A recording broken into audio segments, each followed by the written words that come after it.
వాళ్ళ భార్య లక్ష్మీదేవి కదా, డబ్బులు కుదవలేదు కదా. ఆయన ముందు కాబట్టి ఇక్కడ పోషించుతున్నాను. మరి అందరికి పెట్టు. ఎందుకు కొంతమందికి భూలు అక్కడ చేర్చుండవు? ఎందుకు కొంతమంది రోగాలతో చంపుతుండవు?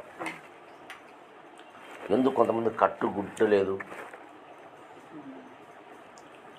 ఎందుకు కొంతమంది కొంపలేదు?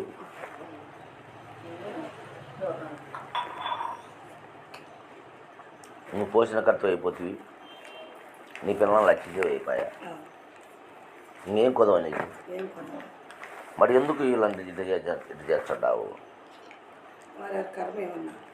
వారి కర్మ అయితే నువ్వెందుకు నువ్వు పోషణ కర్త?